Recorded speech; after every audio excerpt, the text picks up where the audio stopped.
Good morning, students. Welcome to your English class. We were reading a chapter 5 Quality. So, this story was about a shoemaker who was quite famous in that area, and our writer went there and ordered a pair of boots. And Mr. Geisler, who was the owner of that shop, promised him to give that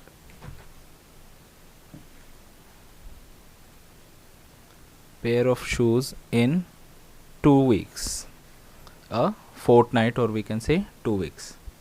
So let's continue the chapter. I cannot forget that day on which I had occasion to say to him, Mr. Geisler, that last pair of boot creaked, you know.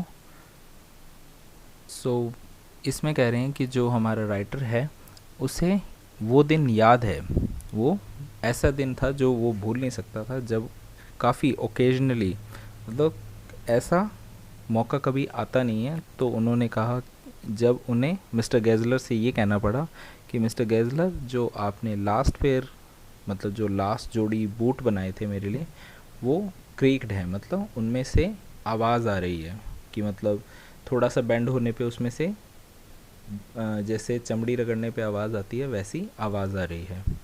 He looked at me for a time without replying, as if expecting me to withdraw or qualify the statement, and then said, "It shouldn't have creaked." So इसका मतलब है it shouldn't have creaked। तो वो काफ़ी देर तक poet को, writer को देखते रहते हैं, ऐसे देखते हैं कि जैसे वो अपना जो स्टेटमेंट है जो अभी राइटर ने कहा वो वापस ले ले या उसे कुछ प्रूव करके दिखाए। फिर वो कहते हैं कि इट शुडेंट हैव क्रीक्ड, मतलब वो क्रीक नहीं हुआ होगा, मतलब उसमें से ऐसी आवाज़ नहीं आई होगी। It did, I am afraid, उसने, फिर हमारे राइटर ने कहा कि हाँ ऐसा हुआ। आई एम अफ्रेड मतलब मुझे डर है, ये सच है। You got them wet before they found themself. So इसका मतलब है you got them wet before they found themselves.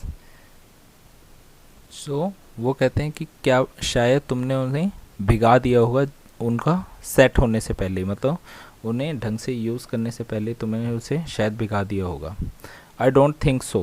So writer कहता है कि नहीं, ऐसा कुछ नहीं हुआ। At that he lowered his eyes, ये सुन के उन्होंने अपनी आँखें नीची कर ली। As if hunting for memory of those boots and felt sorry I had mentioned this grave things. और वो उस बारे में सोचने लग गए। हंटिंग मतलब ढूंढना। वो अपने दिमाग में उस बूट की मेमोरी ढूंढने लग गए कि कौन सा जूता था जो ऐसा ख़राब हो सकता है।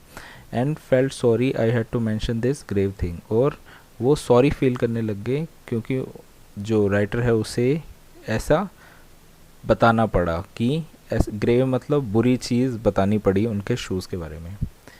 Send them back, he said I will look at them. Send मतलब send them back, he said I will look at them. वो कहते हैं कि ठीक है, उन्हें भिजवा देना, मैं उन्हें देख लूँगा।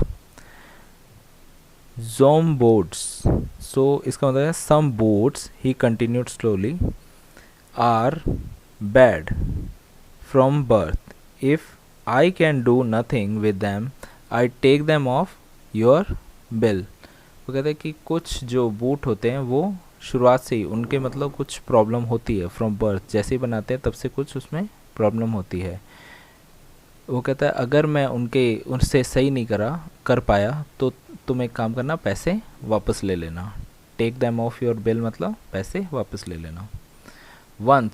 Once only I went absent-mindedly into his shop in a pair of boots bought in an emergency at some large firm.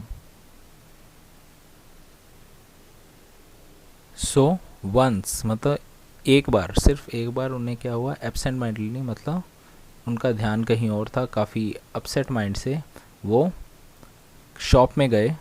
किसकी? मिस्टर ग्रेज़लर की शॉप में गए, एक दूसरे शूज़ पहन के, एक लार्ज फर्म मतलब एक बड़ी कंपनी के जूते पहन के वो उनके जो ख़राब जूते थे वो उसे लेके उनकी दुकान पे पहुँचे। He took my order without showing me any leather, and I could feel his eyes penetrating the inferior covering of my foot. तो उन्होंने वो जूते ले लिए और उनका ऑर्डर ले लिया बिना कोई लेदर दिखाए। वरना आपको याद होगा, जैसे ही कोई उनकी शॉप में पहुंचता था तो वो अपने हाथ में एक लेदर पीस लेके रखते थे और पूछते थे कि देखिए ये लेदर कितना अच्छा है, और वो वहाँ से उसे सेल करना शुरू कर देते थे। और उनकी आंखें, पेनिट्रेटिंग मतलब किसी चीज़ को चीर के देखना, किसी के आर पार देखना, वो उनकी आंखें गौर से देखने लगी किसको, उसके इन्फीरियर कवरिंग ऑफ फुट, मतलब जो उनके जूते थे जो दूसरे फर्म से लिए हुए थे उस जूते को देखने लगी। इन्फीरियर मतलब लो क्वालिटी की। At last he said those are not my boots, और काफ़ी देर बाद उन्होंने कहा कि ये मेरे बनाए हुए जूते नहीं हैं। The tone was not one of anger nor of sorrow, not even of contempt, but there was in it something quiet that froze the blood. So जब उन्होंने ऐसे बोला कि those are not my boots, तो वो those मतलब था कि जो शूज़ राइटर ने अभी पहन रखे हैं वो जो उन्होंने दूसरी फर्म से ख़रीदे थे, उनको देख के उसने कहा कि those are not my boots। उनकी जो टोन थी वो गुस्से वाली नहीं थी, ना ही दुखी वाली थी, और ना ही कंटेम्प्ट। कंटेम्प्ट मतलब जैसे किसी को बैड फील होता है अपने बारे में, ह्यूमिलेटेड सा, उसे कहते हैं हम contempt. But there was in it something, पर उसके अंदर ऐसा कुछ था जो खून जमा देता था, मतलब काफ़ी डरावना सा, मतलब ऐसे कि वो शॉक हो गए। He put his hand down and pressed a finger on the place. उन्होंने अपने हाथ उन जूतों पे रखे, वो जो उन्होंने बड़ी कंपनी से लिए थे, और थोड़ा प्रेस करके देखा। On the place where the left boot was quite comfortable. So वो वहाँ पे लेफ़्ट बूट पे हाथ रखते हैं और उन्हें पता लगता है कि ये हिस्सा कंफर्टेबल नहीं है। It hurts you there, he said, those big firm have no self respect. वो कहते हैं तुम्हें यहाँ पे ज़रूर प्रॉब्लम होती होगी, वो जो बड़ी कंपनियाँ उनमें बिल्कुल भी सेल्फ रिस्पेक्ट नहीं है। And then as if something had given way within him he spoke long and bitterly. और फिर वो काफ़ी देर तक बोलते रहते हैं, और बिटरली मतलब बुरा बोलते रहते हैं उन कंपनीज़ के बारे में। It was the only time I ever heard him discuss the condition and hardship of his trade. ये इकलौता ऐसा टाइम था जब उन्होंने अपने जो ये वर्क है उसके हार्डशिप, उनके मतलब क्या क्या प्रॉब्लम्स फेस करनी पड़ती है जूते बनाने में और कितनी मुश्किलें आती हैं, ये सब बता रहे थे। मतलब अपनी प्रॉब्लम्स गिना रहे थे पहली बार अपने शॉप्स को लेके। Every time when writer goes there he use to enjoy it, मतलब जो उनकी बातों से ऐसा लगता था कि वो अपने शू बनाने को काफ़ी एंजॉय करते हैं। But this time he was complaining about it. They get it all, he said. They get it by advertisement, not by work. They take it away from us who love our boots. It comes to this. Presently, I have no work.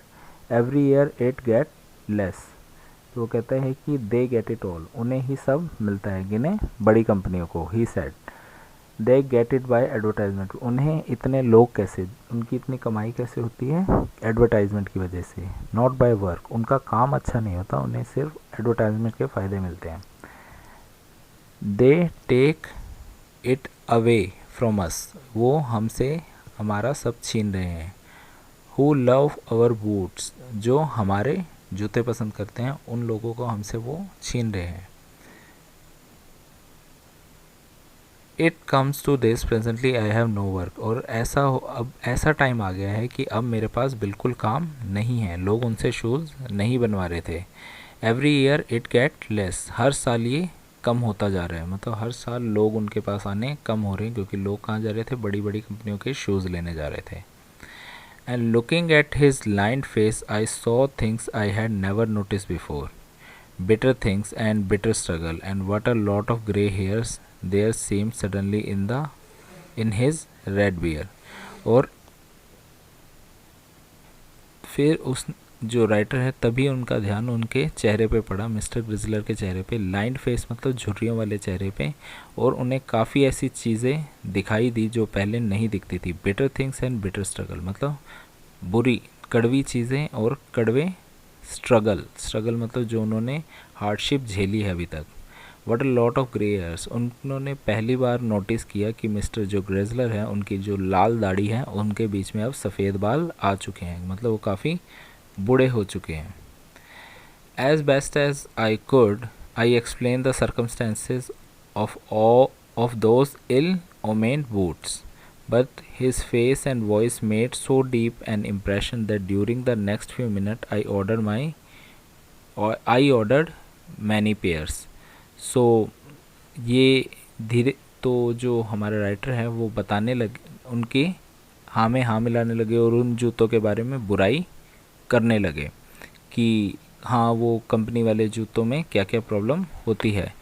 But जो उनके face था और जो उनकी voice थी mister ग्रेजलर की वो इतनी डीप थी, मतलब इतनी अंदर तक हर्ट कर रही थी कि जो राइटर है उसने काफ़ी सारे ऑर्डर दे दिए पेयर के, मतलब काफ़ी सारे जूतों का ऑर्डर दे दिए उनको। They lasted longer than ever, और वो काफ़ी ज़्यादातर देर तक टिके। And I was not able to go to him for nearly 2 years, और इस वजह से वो काफ़ी उनके दो साल तक उनके पास जाने का मौका नहीं मिला।